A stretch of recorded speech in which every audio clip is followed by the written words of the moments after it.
Kuha ito sa protesta ng Samahan ng Progresibong Kabataan o SPARC kaninang umaga sa labas ng Senado. Panawagan nila full disclosure ng tax records ni Vice President Sara Duterte.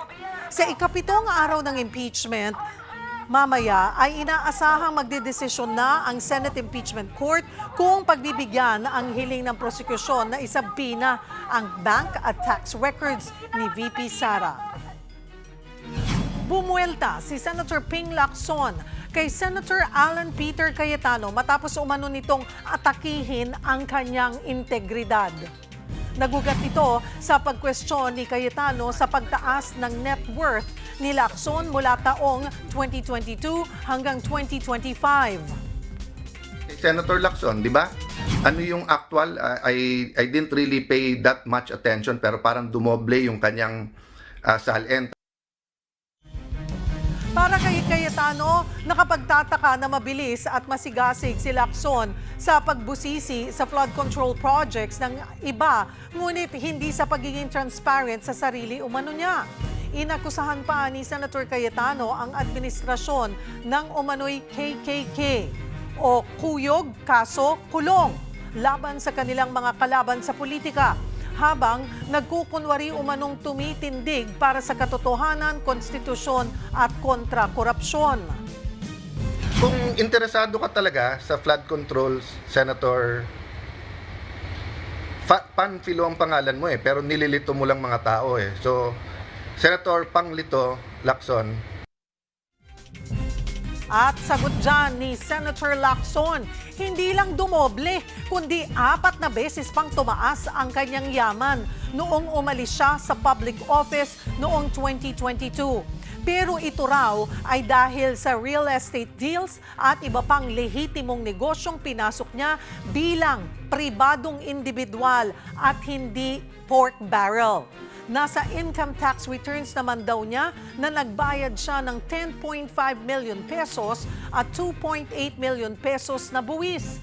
Di daw tulad ni Senator Cayetano na may 6.79 billion pesos na budget insertions sa ilalim ng 2025 General Appropriations Act. Nagbibilang na lang daw ng impormante at testigo si Senator Lacson na handang magbigay ng impormasyon at ebidensya para dalhin si Cayetano sa kanyang dapat umanong kalagyan, ang Payatas, Quezon City Jail. Giit ni Lacson, quote, "My integrity is my first and last line of defense, and I will fight to defend it with all my might." End of quote. Nag-cross the line daw si Cayetano oras na inatake niya ito. Sa panayam naman sa Ted Filon at DJ Chacha sa True FM, inamin ni Senator Lacson na isa si former Taguig Mayor Lino Cayetano na nag-volunteer ng impormasyon sa kanya. Sinabi rin ni Lacson na ang mismong mga nagtitimbre sa kanya ang nagsabing dapat ikulong sa Payatas Jail si Senator Cayetano.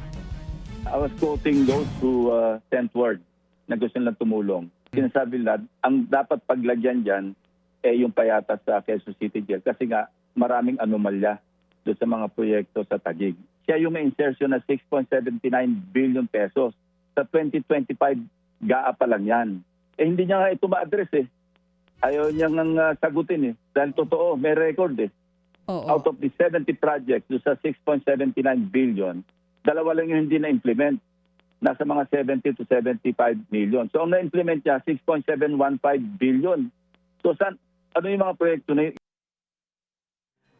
Sinabi rin ni Senator Lacson na oras na maging mas konkreto pa ang hawak niyang mga ebidensya, handa siyang isiwalat ito mismo sa harap ni Cayetano sa Senado.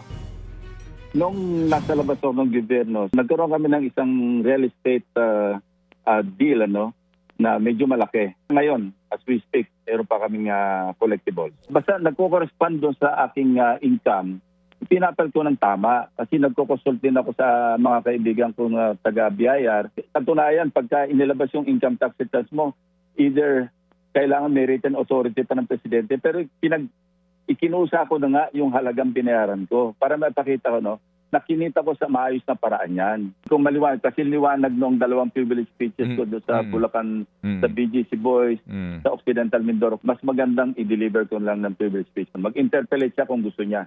Iko-confront ko sa kanya yung matibay at maliwanag na ebidensya.